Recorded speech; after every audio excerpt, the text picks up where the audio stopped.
PSC, réforme de la protection sociale complémentaire, est-elle un accélérateur d'attractivité, d'engagement au profit des agents publics? On va donner la parole à 4 intervenants, alors en distanciel, parce qu'ils ont des agendas très chargés. Volet État, William Joss, qui est conseiller de la DRH et du secrétaire général au ministère des Solidarités et de la Santé, médecin coordonnateur national de prévention, et Mathias Savignac, le président de MGEN, pour un volet État, et 2 intervenants côté fonction publique territoriale, Didier B, président de la MNT, je crois. Vous êtes connecté, Nicolas Lonvin, directeur général des services du Centre de gestion de la fonction publique territoriale du Finistère. Mais je vous salue d'abord pour lancer cette table ronde, ce regard croisé. Anne Marion, bonjour. Bonjour. Vous êtes fondatrice, présidente d'Actuariel. Un mot sur votre structure et puis un mot plus large sur les enjeux, les opportunités de cette réforme importante. Écoutez, merci de votre invitation. J'ai été invitée en tant que chiffrière, c'est-à-dire que quand il y a une réforme, il faut mettre des chiffres en face, des coûts.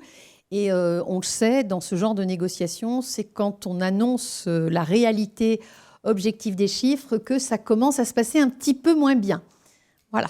Donc on est en charge, avec mes confrères et mes consoeurs, de mesurer les coûts de cette protection sociale complémentaire, qui est un avantage également pour les agents quand même. Et on va explorer cette réforme dans toutes ses dimensions, notamment chiffrées. Et Serge, vous restez évidemment avec moi. Je salue mes 2 invités en distanciel, s'ils sont là. Alors, on va démarrer plutôt par le côté territorial. Didier B, est-ce que vous m'entendez, Monsieur le Président de la MNT? Vous êtes là, bonjour. Oui, bonjour à toutes et tous, et je vous entends parfaitement. Bon, ça fonctionne très bien. Nicolas Lonvin, bonjour. Bonjour, je vous entends aussi parfaitement. Bon, c'est parfait, Didier B. Démarrons avec vous. Ces dispositifs sont-ils pour vous un risque ou une opportunité? Quid des enjeux du côté de la territoriale pour vous? Il y a au moins un point sur lequel on sera raccord avec le propos introductif de Monsieur le ministre, c'est que effectivement, et d'ailleurs Serge Brichet l'a dit lui-même dans son propos introductif, il faut être objectif, et je crois que les décrets qui se sont succédés, en particulier celui du 11 juillet, sont une étape historique pour les agents territoriaux qui vont bénéficier de ces participations obligatoires 10 ans après ce qui s'était passé avec l'ANI dans le privé. Donc une étape historique, mais aussi, comme il a été fort bien dit, une victoire pour le dialogue social. Pour autant, comme j'ai l'habitude souvent de le dire, et si je pouvais me permettre de le dire de vive voix à Monsieur le ministre, il ne faut pas en rester là. Nous sommes au milieu du gué et il faut encore et toujours améliorer cette première étape significative, en particulier sur un certain nombre de champs. D'abord sur le contenu des paniers. Comme j'ai l'habitude de le dire, dans une société où on demande à la fois au public et au privé la performance, je ne peux imaginer qu'il y ait 2 sortes de salariés, des salariés du privé où la participation de l'employeur serait très importante, voire quelquefois en totalité, et des salariés du public pour lesquels il faudrait renégocier régulièrement parce que nous sommes sur des minima qui sont parfois insuffisants. Ça, c'est le premier point. Le deuxième point, c'est bien sûr la MNT milite beaucoup aussi pour la solidarité intergénérationnelle, et nous y reviendrons tout à l'heure. C'est un point qu'il faut aussi améliorer, mais au-delà de la solidarité intergénérationnelle, avec une pyramide des âges qui est plutôt défavorable pour l'ensemble des mutuelles de la fonction publique, et au-delà de cette solidarité intergénérationnelle, il faut aussi améliorer le dispositif, en particulier pour les retraités qui non seulement sont confrontés à des revenus moindres que quand ils étaient en activité, mais pour lesquels aussi, très souvent, malheureusement, les cotisations, en particulier en matière de complémentaire santé, augmentent du fait de l'effet de l'âge. Et enfin, un troisième point, c'est un point auquel j'étais particulièrement très attaché, parce que j'ai cette possibilité d'être aussi maire d'une commune rurale, c'est de bien prendre conscience que cette dépense qui est souvent décrite comme étant une dépense supplémentaire pour les collectivités territoriales, donc pour les employeurs, eh bien, elle ne pourra pas être assumée de la même manière par tous les employeurs parce que les collectivités n'ont pas les mêmes richesses, n'ont pas les mêmes budgets. Et c'est la raison pour laquelle nous avions milité pour l'institution d'un fonds qui permettrait en particulier aux communes rurales que je connais bien, parce que je suis moi-même maire d'une commune d'un peu plus de 1000 habitants, d'instituer ce fonds. Et je voulais d'ailleurs profiter de l'occasion pour remercier Madame la sénatrice Françoise Gatel d'avoir, avec d'autres sénateurs et sénatrices, porté ce projet de loi qui me paraît important, enfin cet amendement, pardon, qui me paraît important pour que les collectivités les plus petites et les plus modestes puissent assumer cette responsabilité, cet engagement au profit des agents territoriaux. Salut la sénatrice, effectivement, qui est intervenue sur ce sujet. Merci beaucoup, Didier B, président de la MNT. Vous restez avec nous, mais je me tourne vers vous. Je me tourne vers vous en distanciel. Nicolas Lonvin, DGS du Centre de la gestion de la fonction publique territoriale du Finistère. Vous êtes vice-président de l'association des DRH des grandes collectivités. Quel est votre regard sur cette réforme? Quels apports pour les agents territoriaux et comment vous l'appréhendez en tant que DRH territorial? Merci déjà de m'avoir invité.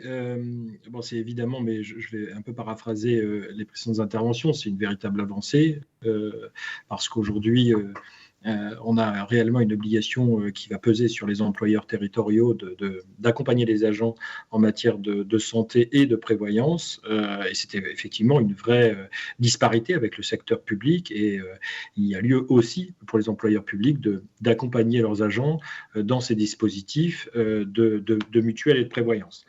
On sait aussi qu'un certain nombre de nos collègues territoriaux avaient fait des arbitrages sur ces sujets au motif des prix, évidemment, et du coût de ces assurances en matière de santé et de prévoyance. Donc ces arbitrages-là, évidemment, avec un accompagnement supplémentaire de l'employeur, son coût va se réduire. Et donc on peut imaginer effectivement qu'un certain nombre des collègues territoriaux qui n'étaient pas couverts jusqu'à aujourd'hui se couvrent demain avec ces deux types d'assurances. Moi, ce que j'ai pu remarquer, pour prendre un exemple très concret au centre de gestion, on a un contrat de prévoyance de longue date, puisque c'est la 11e année qu'il y a un contrat de prévoyance en cours à l'échelle du Finistère, et on a revu notre manière d'accompagner les agents permanents du centre de gestion, pour le coup, et on a eu une augmentation de 30% des agents en 2023 qui ont pris la prévoyance et qui se sont couverts parce qu'on a amélioré l'accompagnement financier mensuel sur ce sujet. Donc on voit bien qu'il y a un arbitrage qui est fait par les collègues territoriaux en fonction de leur niveau de revenu et puis de leur priorité évidemment pour utiliser ces revenus en matière assurantielle. Or, on sait bien que notamment sur les sujets de prévoyance, on peut avoir des accidents de la vie qui vont très vite vers du demi-traitement, vers potentiellement de l'invalidité et évidemment insécurisent et l'agent lui-même et évidemment la composition familiale. Donc pour ces aspects-là, je trouve que c'est vraiment un avantage et un apport quand même qui est important. Ce qu'on peut remarquer également, c'est qu'il y a une vraie prise en compte désormais. Moi, ce que je remarque à l'échelle effectivement même des petites collectivités, puisque au centre de gestion, on travaille notamment majoritairement avec les collectivités de moins de 350 agents. On voit vraiment une prise de conscience des élus locaux sur ce sujet et notamment un accroissement de l'utilisation des contrats du centre de gestion et de l'accompagnement en matière de mutuelle et de prévoyance. Alors, avec ou sans nous, alors prioritairement avec nous, évidemment, puisque nous, désormais, on propose les deux contrats, prévoyance et mutuelle. Mais comme ça passe devant le comité social territorial, évidemment, on voit passer des dossiers, même si on n'utilise pas les services du centre de gestion. Et on voit que objectivement, depuis 6 mois maintenant, une accélération de l'accompagnement sur ces sujets, avec par contre, comme le disait Monsieur B, une variabilité dans l'accompagnement financier qui va globalement, je vais dire, de 5 € à la totalité de la prise en charge d'une prévoyance, par exemple. Donc là, on voit bien des grands des grands écarts constatés par les employeurs territoriaux en fonction évidemment de leurs enjeux divers et variés et d'accompagnement. Mais on voit qu'il y a évidemment de fait autant de dispositifs qu'il n'y a de collectivités dans nos territoires. Ce qu'on peut remarquer pour les plus grandes collectivités, quand même, pour parler évidemment de ce mandat que j'ai l'honneur d'avoir, beaucoup de grandes collectivités ont déjà fait des efforts sur ces sujets. Soit on fait elles-mêmes des contrats des fois groupés avec d'autres collectivités sur la prévoyance et sur la mutuelle. Et c'est quelque chose qui existe, je dirais, dans l'action sociale de ces grandes collectivités, mais là aussi qui s'accélère. C'est ce qu'on remarque, des évolutions sur ces sujets. Quand on regarde aujourd'hui les conditions de vie au travail des agents, on regarde le régime indemnitaire, mais on regarde aussi l'action sociale aujourd'hui. Et on voit des efforts sur ces sujets de PSC, comme on voit des efforts sur la prise en charge des transports, comme on voit des efforts sur les chèques déjeuner. Voilà, c'est un ensemble de dispositifs qui accélèrent. Merci beaucoup. Vous restez également avec nous, Nicolas Lonvin. Dans une petite dizaine de minutes, on fera un focus État. On donnera la parole à Mathias Savignac, KMGN et Williams Josse. On poursuit nos échanges. Vous êtes extrêmement nombreux à poser des questions. Je les relaye dans un instant et je vous donnerai la parole à Anne-Marion. On essaiera d'y répondre. Mais regardez cette petite capsule vidéo de Philippe Laurent, la capsule numéro 2, la régie numéro 2, focus sur la fonction publique territoriale. Philippe Laurent, maire de Sceaux, vice-président de l'Association des maires de France, président du CSFPT, Conseil supérieur de la fonction publique territoriale. Il pose les enjeux pour les collectivités. La capsule numéro 2, la régie, si vous voulez bien. Dans la territoriale, évidemment, les choses sont différentes d'avec l'État. L'État est un employeur unique. Il a les négociations avec les représentants des agents de manière globale et il fixe ses propres textes et se les applique. Dans la territoriale, évidemment, la grande différence, c'est qu'il y a plusieurs dizaines de milliers d'employeurs différents, très différents les uns des autres, par leur taille, par leurs moyens, par leur conscience de la question posée. Et donc, un très, très gros travail, d'abord de pédagogie en direction de l'ensemble des employeurs territoriaux, doit continuer à se faire, et il se fait. Et puis, il y a aussi une tradition du dialogue social national qui n'est pas la même. Il y a un dialogue social local qui est très différent aussi par nature d'une collectivité à l'autre. Ce n'est pas la même chose, ce n'est pas la même culture, ce n'est pas la même histoire. Et puis au niveau national, eh bien, nous avons aussi progressé de manière intéressante avec la mise en place de la coordination des employeurs territoriaux qui a engagé des négociations directes avec les représentants des personnels et qui a abouti à cet accord qui a été signé en juillet 2023 et qu'il s'agit aujourd'hui de traduire en texte réglementaire pour que les obligations faites aux employeurs soient donc uniformes, s'appliquent de manière générale comme ça se fait dans toute négociation sociale. Il y a d'abord un accord signé par les partenaires sociaux et ensuite une traduction réglementaire de cet accord. C'est la première fois que ça se produit dans la territoriale, c'est donc important. C'est aussi techniquement, il ne faut pas se le cacher, assez difficile parce que l'accord qui a été passé nécessite probablement des évolutions, pas seulement réglementaires, mais probablement sur certains points législatifs. Et nous sommes en train d'y travailler précisément avec la Direction générale des collectivités locales. Merci à Philippe Laurent, maire de Sceaux, président du CSFPT, Conseil supérieur de la fonction publique territoriale. On retrouvera quelques-unes de ces interventions un peu plus tard. Je vous redonne la parole dans un instant, Didier B et Nicolas Lonvin, mais à vous la parole, Anne-Marion, fondatrice, présidente d'Actuariel. Près de 1000 personnes inscrites, je le disais, et beaucoup de questions. J'en relaye quelques-unes. Guillaume Gonon, que je salue. Pourquoi une distorsion totale entre l'accord du 11 juillet 2023 qu'on évoquait pour la FPT et l'accord pour la FPE ? Alors effectivement, on était censé avoir des accords d'harmonisation. Alors déjà, on peut souligner une chose importante qui n'a pas été dite pour le moment, c'est que le public, avec ces accords, a largement dépassé le privé. Parce que le privé a fait un accord ANI en santé, mais on attend toujours la généralisation de la prévoyance sur le privé. Donc ça, c'est un premier point à soulever. Pourquoi les accords maintenant sont différents, FPT, FPE et aussi fonction publique hospitalière, où on est encore en attente. À mon avis, c'est pour des questions de financement. Donc, les deux accords sont extrêmement différents, puisque dans la fonction publique d'État, on a choisi de renforcer le statut et de mettre une prévoyance facultative, mais en contrepartie d'un renforcement majeur du statut en prévoyance et une couverture obligatoire en santé. Dans la fonction publique territoriale, la santé reste labellisée ou référencée, c'est-à-dire qu'elle reste collective, facultative, là où la prévoyance est obligatoire. Techniquement, c'est une meilleure solution, la deuxième.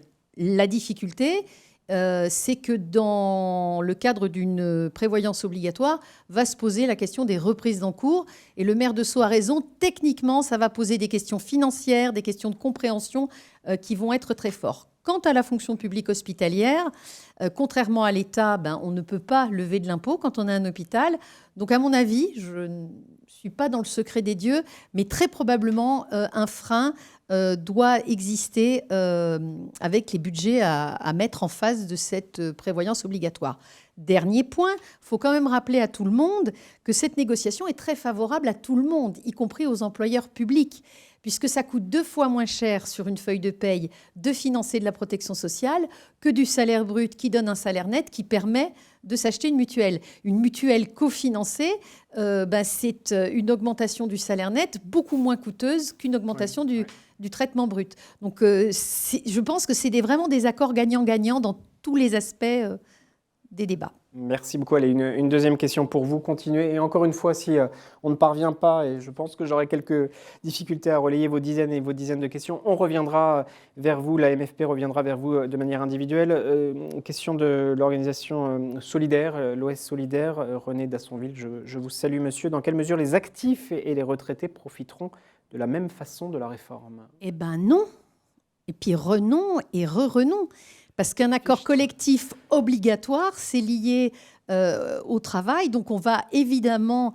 si on prend l'exemple du privé, en tout cas, parce que ça va quand même ressembler de plus en plus au privé.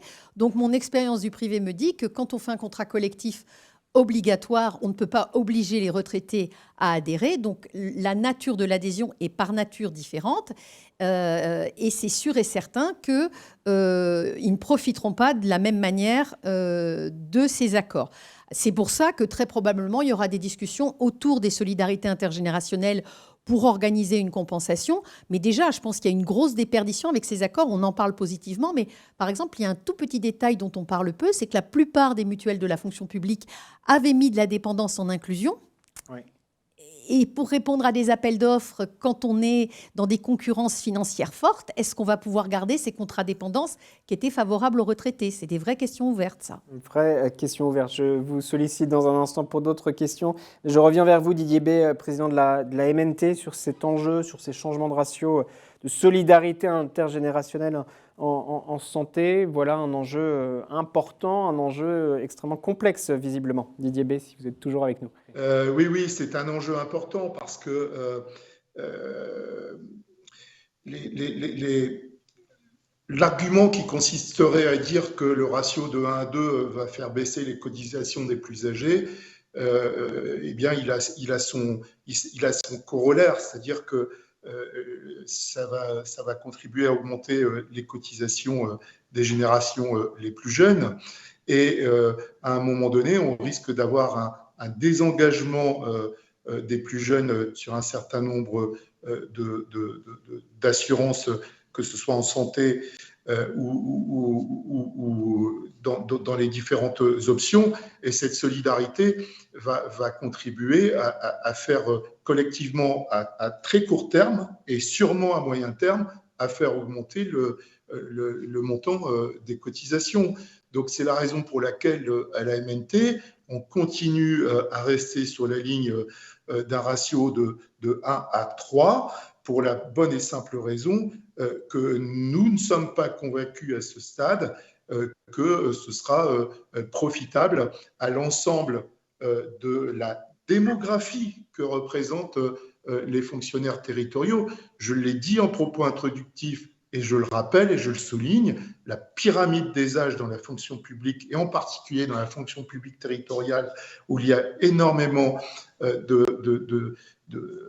d'agents qui embrassent la carrière tardivement, et en particulier sur les agents à temps non complet, cette pyramide est défavorable. Et donc, il faut en tenir compte et donc maintenir, de notre point de vue, ce ratio de 1 à 3. Et c'est aussi la raison pour laquelle comme nous sommes toujours des gens qui essayons d'être constructifs, nous demandons, si toutefois ceci était confirmé, nous demandons une clause de revoyure pour pouvoir analyser au regard de ce qui va se passer dans les mois et les années qui viennent. Merci beaucoup Nicolas Lonvin, directeur du Centre de gestion de la FPT du Finistère, sur ces enjeux de solidarité intergénérationnelle ou sur d'autres points d'alerte. Quels sont vos messages, quels points de vigilance selon vous, Nicolas Lonvin? Je rappelle que vous êtes vice-président de l'association des DRH des grandes collectivités. Alors, pour moi, les points de vigilance, c'est la montée aussi en compétence des collectivités et donc des employeurs sur ces questions de PSC, parce que ce n'est pas forcément des habitudes de travail qu'on avait, ce n'est pas notre champ de compétences ou notre champ d'intervention habituel. Et donc, vu l'accélération de ces sujets, je pense qu'il est important qu'on se documente, qu'on se forme, qu'on participe à ce type de webinaire pour effectivement bien comprendre les enjeux et comprendre des sujets assurantiels qui, encore une fois, c'est souvent des sujets qu'on n'a pas appréhendés forcément de manière très, très fine au fur et à mesure de nos parcours professionnels. Pour autant, il nous faut monter en compétence sur ces sujets. On doit lancer des marchés ou alors demander à travailler avec un tiers du type les centres de gestion, mais ce n'est pas une obligation, bien évidemment, quand on est dans une collectivité non affiliée. Donc, il y a là vraiment pour moi un enjeu de formation et d'accompagnement qui est extrêmement important. Peut-être la deuxième grande vigilance, c'est d'être bien accompagné, parce que quand on part de zéro pour créer un marché public en la matière, c'est vraiment pas évident. Et donc, il y a aujourd'hui sur le marché un certain nombre de prestataires qui peuvent accompagner les collectivités, des AMO, pour effectivement nous aider à bien comprendre les enjeux, à poser les bonnes questions et puis à analyser aussi la santé sur notre territoire. Je vais vous donner un exemple. Nous, on vient de lancer donc notre marché en santé et ce qu'on a eu comme accès à des documents très, très fins par notre AMO, c'est que sur un certain nombre d'augmentations, je ne sais plus comment on appelle ça, vous savez, quand les tarifs ne sont pas les mêmes. Comment on appelle ça? Bon, ça va revenir, oui. Ça va revenir aussi, bon, peu importe. Voilà. Et en fait, on a remarqué que dans le Finistère, c'était très peu le cas.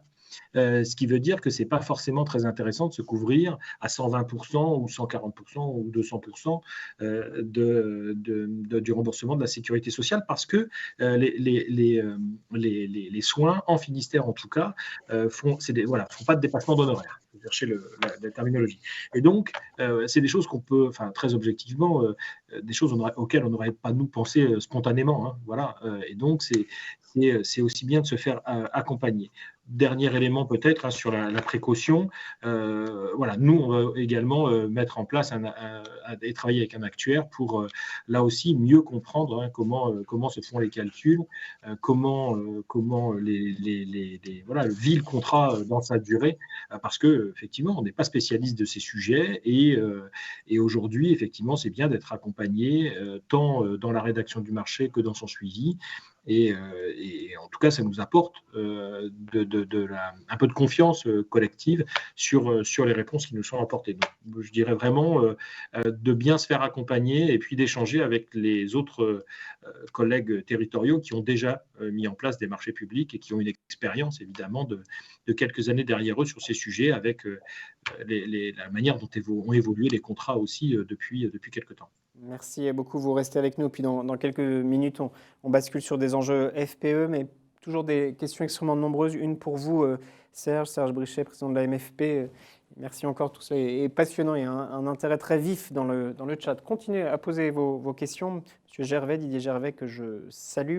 Pour les retraités qui ne vont pas bénéficier d'une aide de leur employeur, n'est-il pas possible d'envisager un crédit d'impôt pour réduire l'impact du montant des cotisations dans une période tendue au niveau du coût de la vie?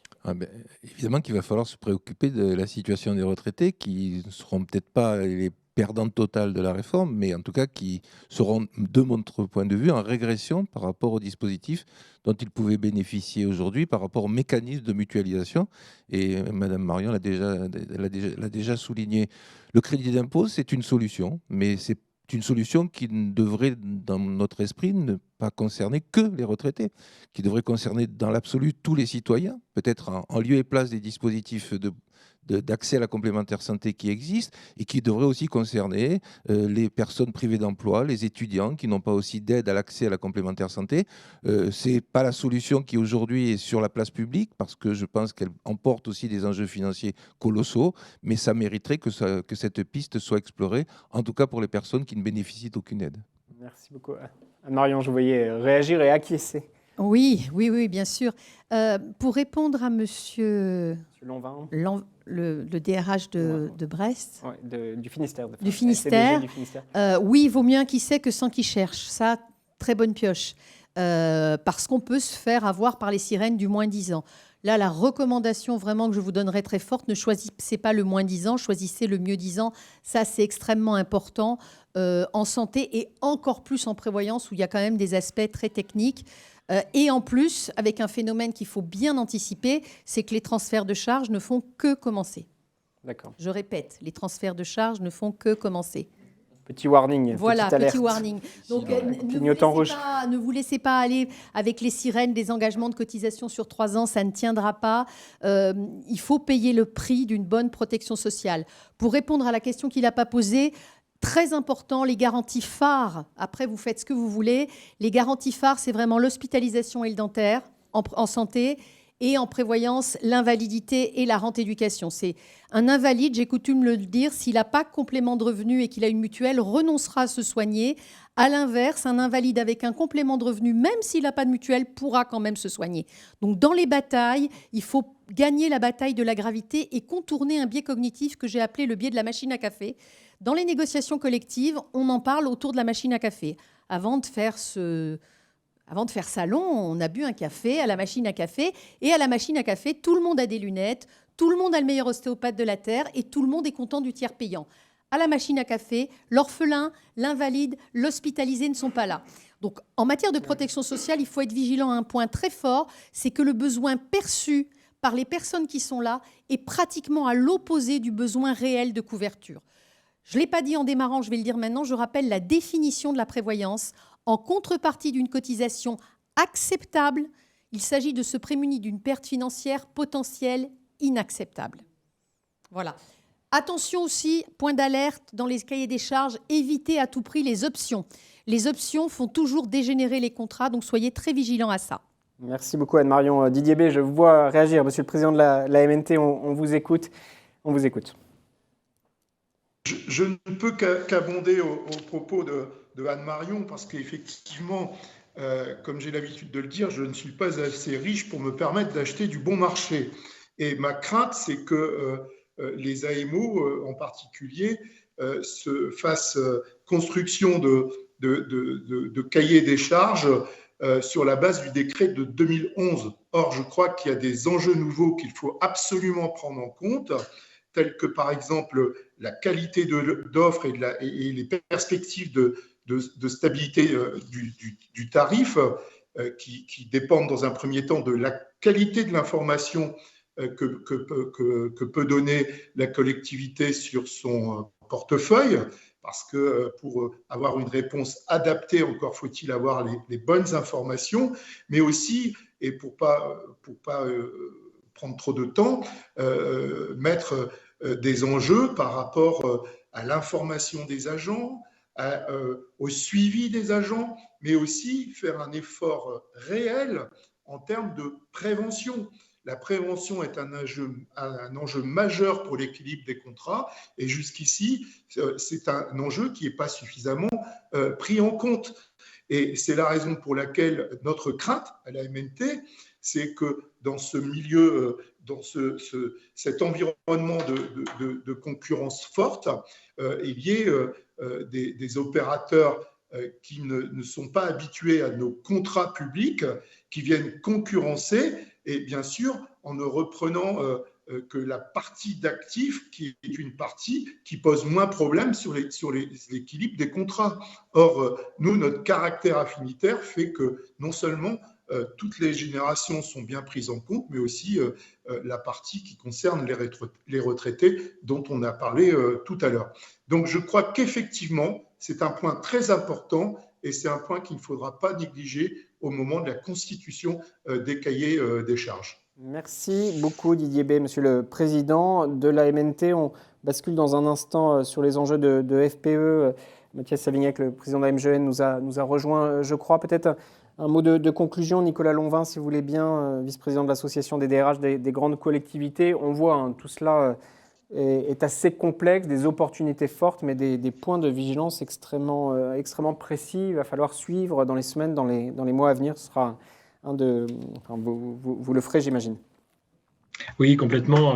L'enjeu maintenant pour nous, c'est la mise en œuvre de l'accord collectif de juillet dernier, et donc la transposition, comme l'a indiqué Monsieur le ministre tout à l'heure, dans des décrets, voire dans des lois, la mise en œuvre, puisque c'est évidemment à partir de là qu'on devra construire des cahiers des charges, et c'est sur ces sujets-là qu'il faudra désormais accompagner nos agents. Donc ça, c'est un enjeu majeur. Puis c'est aujourd'hui, on l'a un peu dit tout à l'heure, mais un enjeu aussi d'attractivité, on le voit bien. Madame le disait tout à l'heure sur le fait que ça coûte un peu moins cher, effectivement, aux employeurs territoriaux de faire de l'accompagnement sur ces questions de PSC plutôt que de donner du régime indemnitaire, pour faire simple et synthétique. Effectivement, aujourd'hui, on voit bien, quand on recrute des agents, ils nous demandent également quelle est la situation de la collectivité employeuse autour des questions de PSC, de télétravail, de modalités de gestion de leur temps de travail sur la semaine, sur l'année. Voilà, donc c'est un package global, mais on voit que ces sujets aujourd'hui sont totalement abordés par les candidats et posent des questions, même en entretien, aux employeurs pour connaître effectivement la situation de la collectivité en la matière. Et c'est aussi une manière de montrer comment on accompagne les agents. On le sait bien, les conditions de travail, la qualité de vie au travail sont des enjeux majeurs. La manière aujourd'hui dont on accompagne les agents en matière de PSC montre aussi quelque chose de ce qu'est l'employeur territorial. Voilà. Donc, il faut effectivement se saisir de ces questions. Un enjeu d'attractivité, de fidélisation. Merci à tous les deux, Nicolas Lonvin, merci, directeur général des services du Centre de gestion de la fonction publique territoriale du Finistère. Merci à vous deux. Je crois que côté État, MGN, monsieur le président de MGN, Mathias Savignac, vous nous avez rejoint, ainsi que Williams Joss pour les ministères des Solidarités et de la Santé. Mathias Savignac, bonjour, vous m'entendez ? Bonjour. Merci d'être bien. Entendez-vous aussi ? Oui, c'est parfait. Très, très heureux de vous retrouver. Quid de ces enjeux ? Comment vous les appréhendez, ces dispositifs ? On se pose la question, comment basculer du Big Bang au succès ? C'est un risque, c'est une opportunité, c'est tout cela à la fois. Quel est votre regard sur cette réforme, Mathias Savignac ? Écoutez, bonsoir déjà à toutes et à tous. Merci de m'accueillir pour ce temps d'échange. Vous l'avez dit, c'est à la fois un risque, bien évidemment, et puis c'est aussi en même temps une opportunité. Mais c'est avant tout un changement pour nous de philosophie dans la manière d'appréhender la protection sociale des fonctionnaires. Je parle de MGN, mais ce que je dis là est vrai pour mes camarades de la fonction publique territoriale. Je te vois, Didier, et les autres mutuelles de fonctionnaires. On a passé globalement les 75 dernières années à protéger les agents des fonctions publiques. D'ailleurs, à partir de réalisations créées par les fonctionnaires pour les fonctionnaires. C'est-à-dire qu'on fait partie de la construction sociale de ce pays et dans une logique volontaire, individuelle et facultative.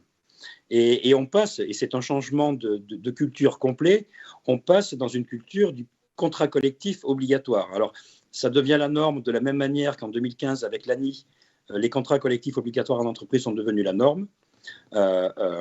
Et ça change plein de choses. Ça change le rôle et la place des adhérents dans la vie de leur protection sociale.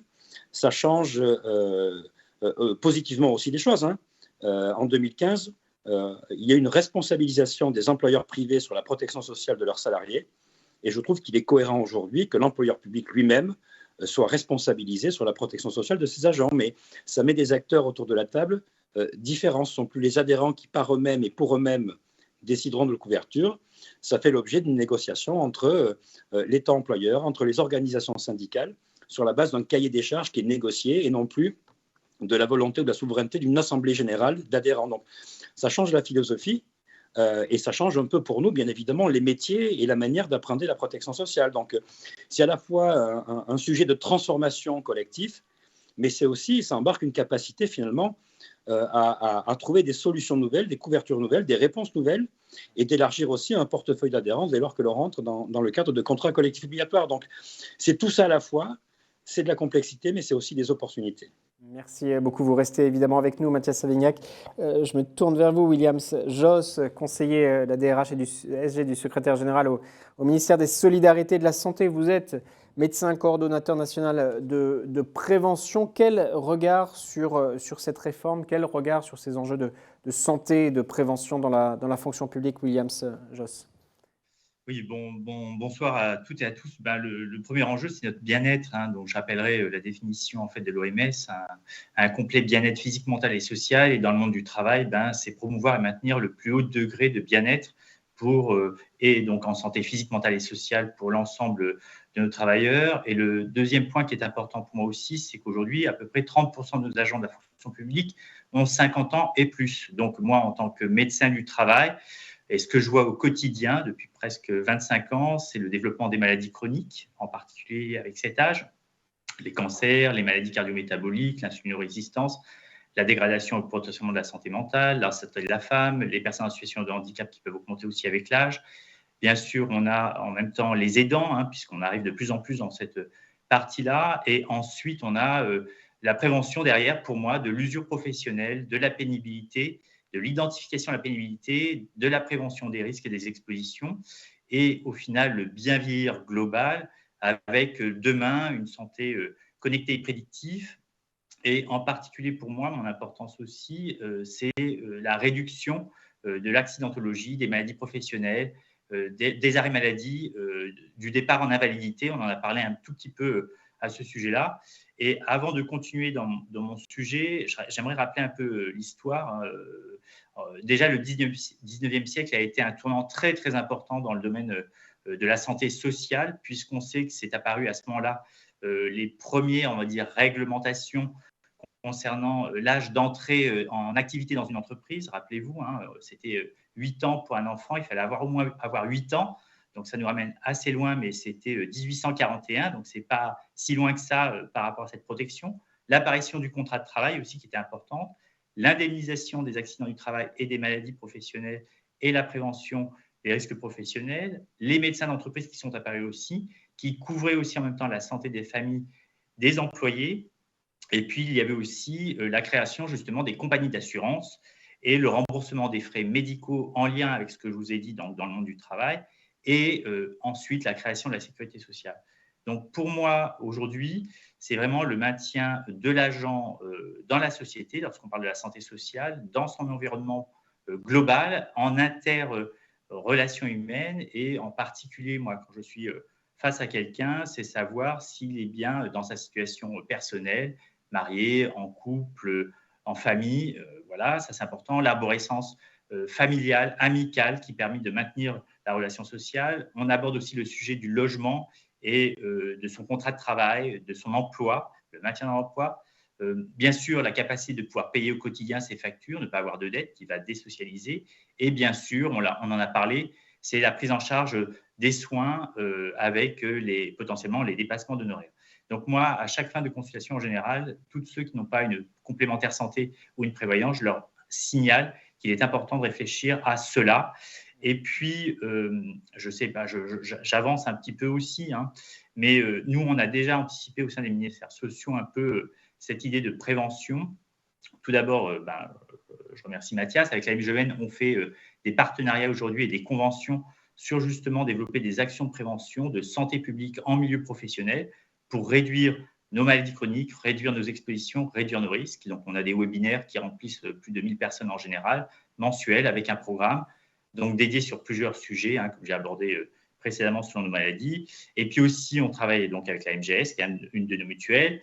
Et on a aussi l'UROPS, donc c'est l'Union de prévention santé pour la fonction publique, qui nous aide à avoir des actions de terrain quasiment sur les lieux de travail pour dépister et prévenir des maladies. Merci beaucoup, William Josse. Vous restez avec nous. Je reviens vers vous, Mathias Savignac, dans un instant, mais toujours autant de questions Anne-Marion, les appels d'offres qui seront lancés comporteront-ils un lot santé et un lot prévoyance, ou s'agira-t-il d'un seul lot? Mais je ne sais pas. Là, par contre, j'avais plein de choses à dire sur le monsieur. Réagissez, alors, sur la prévention, il faut faire très attention parce qu'il y a une confusion. Il y a la prévention de santé publique, et ça, c'est très bien, il faut en faire. D'après nos statistiques, nous, on a un vrai problème sur des choses élémentaires que tout le monde voit, l'intelligence artificielle, la médecine prédictive. Mais nous, on fait des statistiques beaucoup plus basiques que ça. La proportion d'assurés qui va chez le dentiste au moins une fois par an. On est tous d'accord, en termes de prévention de santé publique, il est bon d'aller une fois par an chez le dentiste. Dans les statistiques, si on a 20%, waouh, on est content. Donc, on a une vraie difficulté, c'est qu'on cherche des choses extrêmement compliquées, alors qu'il y a des choses fort simples qui ne sont pas au rendez-vous. Deuxième chose, en termes de prévention, si on s'en réfère aux vieilles statistiques, et c'était très intéressant ce que disait monsieur à l'instant, c'est l'éducation qui fait le premier changement. Quand on regarde l'évolution de la mortalité infantile, les pays qui ont réussi le premier leur mutation sur la diminution de la mortalité infantile, c'est la Suède, la Norvège et la Finlande. Dès le milieu du 19e siècle, ils vont augmenter leur espérance de vie de 50 ans, alors que l'Europe était à 40 ans, tout simplement parce qu'ils vont scolariser les petites filles en même temps que les petits garçons. Donc, dans la prévention, il y a toute une partie éducative qui n'est pas là. On a MT Dents par la Sécu, qui est la super prévention, et pourtant, on a un quart des enfants de CP qui a une carie pas soignée dans la bouche. Donc, sur la prévention, il y a beaucoup, beaucoup d'enjeux et assez peu de succès. Voilà. Et sur les appels d'offres, je ne sais pas répondre. On va suivre ça dans les semaines à venir. Serge Brichet. Oui, moi je ne sais pas répondre, mais j'observe quand même par rapport à ces appels d'offres et les premiers appels d'offres qui sont sortis, et je crois qu'il y en a un 5e qui est sorti au moment où on se parle, eh bien c'est des cahiers des charges santé. Ce qui pose d'ailleurs, et ce qui posera des problématiques, ce que j'évoquais tout à l'heure, d'articulation entre la couverture santé et la couverture prévoyance. Donc peut-être qu'il y aura une inflexion dans les futurs cahiers des charges, en tout cas à l'aune de l'année 2024, mais pour l'instant c'est vraiment un découplage des risques et de fait un découplage de la mutualisation. Alors la question qu'on aurait pu me poser, c'était une autre question, c'était de dire est-ce que c'est bien de mettre les deux risques chez le même assureur ou est-ce que c'est bien de séparer?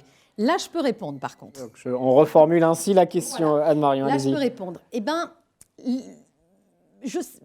là, il y a du bien et du moins bien. Il y a du bien et du moins bien parce que le risque santé est un risque crédible. C'est un risque de fréquence qui est très stable. Oui. Le risque prévoyance, c'est un risque de pic avec des hauts et des bas. Donc, penser mutualiser les deux pour faire des actions de prévention, oui, c'est une bonne idée, mais techniquement, le fait de les mutualiser, c'est compliqué parce que c'est deux risques qui n'ont pas la même nature. Sur des très grandes collectivités, oui, ça peut fonctionner. Sur des plus petites, techniquement, c'est plus discutable parce que c'est deux risques qui n'ont pas la même nature. Merci beaucoup. Mathias Savignac, pour poursuivre la discussion sur ce découplage, notamment découplage des deux risques santé et prévoyance, et puis sur le fait qu'à l'État, les textes sont quasiment bouclés. Que peut-on faire? Que préconisez-vous? Puis sur donc ce découplage, quelle est votre analyse? Si vous me demandez d'un point de vue un peu historique, MGN, aujourd'hui, on couvre en santé et prévoyance 2 millions d'adhérents, 1 million d'actifs, 1 million de retraités. Et on a une offre couplée santé et prévoyance. Parce que, alors je rejoins madame, techniquement, ce n'est pas l'enjeu technique en fait. L'enjeu technique entre la santé et la prévoyance est très différent. La prévoyance, c'est un vrai métier d'assurance qui mobilise beaucoup de fonds propres chez tous les assureurs pour tenir les promesses qui sont faites à long terme. La santé, c'est un sujet plus de répartition que d'assurance à proprement parler. Donc, ce sont des natures de risques totalement différentes qui sont gérées de manière différente. L'intérêt dans le couplage, c'est qu'aujourd'hui, on a une culture de protection sociale qui confond santé et prévoyance. Et chez les agents de la fonction publique, comme chez nos concitoyens en règle générale, il y a une méconnaissance forte de ce qu'est la prévoyance. Oui. C'est-à-dire qu'on considère qu'on est couvert en santé dès qu'on a une offre, et la prévoyance, ce sont des garanties qui sont très peu connues. Le fait d'avoir un couplage permet de s'extraire d'un risque particulier qui est le fait de ne pas se protéger. Le risque essentiel en prévoyance, c'est de ne pas être couvert en prévoyance. Autant la santé, on peut considérer que c'est un risque pour lequel on est solvable individuellement, à tort je le pense, mais on pourrait considérer, les plus jeunes notamment, pensant que la couverture de la sécurité sociale couvre les risques importants et qu'on peut s'assurer pour le petit risque, la prévoyance n'est pas un risque contre lequel on peut se prémunir seul. La perte de revenus en cas d'arrêt de travail, on n'a pas de revenu de substitution qui permet de maintenir un niveau décent et qui garantit tous les aspects de la vie. Donc la prévoyance est un sujet essentiel et le fait de le découpler, ça rend la protection plus complexe parce que finalement, si ce n'est pas un contrat collectif ou si ça reste en individuel, chacun fera son arbitrage en disant ben, je pense que je suis sensible à ce risque et je me couvre. Et ça s'appelle de l'antisélection en assurance et ça renchérit le coût de la protection, alors que le couplage permet à la fois d'avoir une explication pédagogique sur ce qu'est le risque santé et ce qu'est le risque prévoyance. Donc après, la question, est-ce que c'est la même structure qui peut porter les deux risques? Je crois qu'aujourd'hui, dans les appels d'offres, Serge le disait parfaitement, ce qui est sorti, ce sont des appels d'offres en santé uniquement, mais dans les cahiers des charges aujourd'hui, rien n'interdit en tout cas à ce que ce soit le même organisme qui gère la santé et la prévoyance. Merci beaucoup. William Josse, sur les règles du jeu et sur ce paysage qui a évolué, on parlait avec Mathias Savignac en introduction d'un changement de paradigme. Un mot sur les règles du jeu à votre niveau? Oui, sur les règles du jeu que l'on peut avoir au niveau de la prévoyance ou on va dire aussi la complémentaire santé, moi je m'aperçois aujourd'hui, de toute façon, c'est vraiment il y a les arrêts maladie prolongés et la perte de l'employabilité dans le temps. Donc, c'est toute la médecine statutaire, on va dire, derrière cela et qui entraîne justement à l'inaptitude au poste, aux fonctions, à toutes les fonctions et au final à l'invalidité qui est sur lequel il faut travailler, c'est-à-dire donc le maintien dans l'emploi et éviter le plus possible justement que la personne, l'agent va se retrouver dans une difficultés professionnelles et au fur et à mesure se retrouver donc au niveau d'une santé sociale dégradée avec donc des émoluments qui vont réduire de façon très importante et malgré toutes les possibilités qu'on met en place, l'absence donc de complémentaires santé ou éventuellement même de prévoyance met en danger la santé de la personne et derrière lui ou elle, c'est aussi peut-être une famille et plus de personnes au final. Donc, il est vraiment très, très important de travailler aujourd'hui sur les droits statutaires et justement tout ce qui concerne l'accompagnement social quasiment sur mesure d'un agent. Merci beaucoup. Le temps passe. On est déjà mi-colloque. On est ensemble jusqu'à 18h20 environ. On va basculer dans quelques instants sur un regard du côté de l'hospitalière. Mathias Savignac, donc prévoyance facultative à l'État. La question de l'information des agents sur leurs droits futurs est importante, essentielle, notamment pour éviter les désaffiliations. Cette information relève-t-elle de l'employeur, de l'opérateur retenu, Mathias Savignac? On peut regarder le sujet de plusieurs manières. Dès lors que l'employeur met en place une protection, il appartient à l'employeur de communiquer. Oui. Mais dès lors qu'on est une mutuelle et dès lors qu'on a vocation aussi à accompagner les agents, eh ben, on a aussi à cœur de relayer l'information. Encore une fois, le sujet, c'est comment on fait en sorte qu'à partir d'un dispositif pour lequel l'État employeur met des moyens, on le rend le plus effectif et le plus efficace possible, parce qu'encore une fois, c'est de la santé et de la protection sociale des agents dont il s'agit.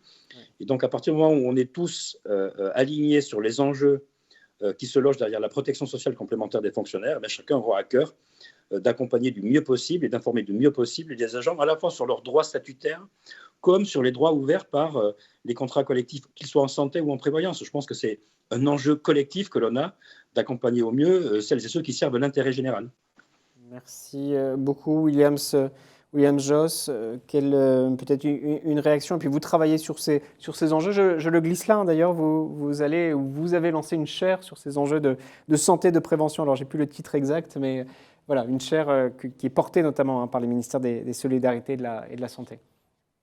Exactement, c'est une grande nouveauté au sein des ministères sociaux pour l'année 2024. C'est 2 ans de travail, mais oui, nous lançons la première chaire dédiée à la santé au travail et sa prévention pour la fonction publique. Sa prévention donc, dans le bien vivre au travail et la qualité du bien-être au travail. Donc, il y aura 3 grands axes en particulier qui seront tout d'abord le domaine de la prévention de façon générale, primaire, secondaire et tertiaire, pour partir vers la primaire.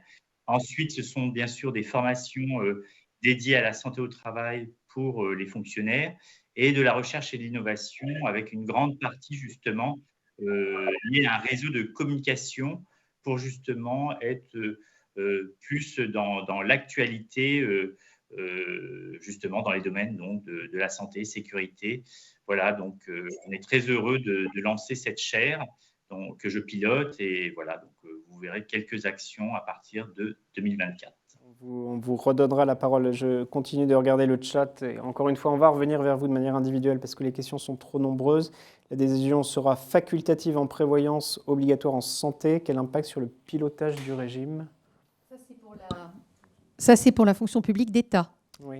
La santé sera obligatoire. Alors là, on va avoir un problème psychologique parce que en collectif, le problème, c'est que quand on veut faire plaisir à tout le monde, on risque fort de faire plaisir à personne. Donc, il risque d'y avoir des tensions liées à l'obligation, même si c'est une bonne idée. L'obligation permet de mieux mutualiser. La prévoyance qui reste facultative, ça, c'est un problème d'antisélection, comme le disait Mathias tout à l'heure, qui va quand même être un peu amorti par le fait qu'il y ait 7 € de cotisation de l'État. Oui. Donc, une décote du prix va normalement favoriser l'adhésion à cette prévoyance complémentaire pour la fonction publique d'État. Pour le territorial, c'est l'inverse. Oui. C'est la prévoyance qui est obligatoire et c'est la santé qui est facultative. En termes de théorie du risque, c'est mieux. En plus de ça, la santé se mutualise plus facilement que la prévoyance. Donc, techniquement, ce sera plus simple. Modulo les reprises d'encours, qui sont un sujet qui va être très probablement épineux. Parce que quand on met de la prévoyance obligatoire, on est obligé également de couvrir les gens qui sont déjà en arrêt. Merci beaucoup. Mathias Savignac, vous voyez lever la main en distanciel. Vous souhaitez réagir? Absolument. Je suis d'accord. Hein. Le fait d'avoir 7 € qui seront incitatifs sur le fait de prendre le contrat collectif facultatif en prévoyance, c'est une manière hein, finalement d'orienter une partie des agents sur cette couverture-là. C'est pas tant la question des 7 €, c'est la question de ce que ces 7 € financent en fait. Ouais.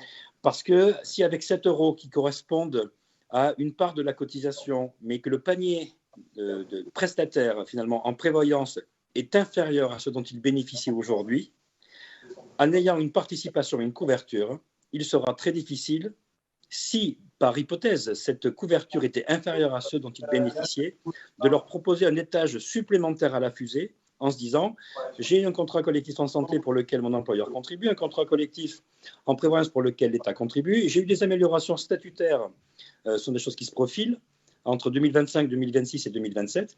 Pourquoi est-ce que j'aurais encore besoin de rajouter, avec dans une logique en plus d'antisélection, si on a des garanties optionnelles supplémentaires, ce sera très difficile de reconstruire, de reconstituer, pas systématiquement, mais dans beaucoup de cas, ce sera difficile de reconstituer un niveau de protection tel qu'il l'avait lorsqu'il bénéficiait, et ceux qui en bénéficiaient, d'une couverture santé-prévoyance couplée, avec un niveau de protection qui aujourd'hui est somme toute élevé.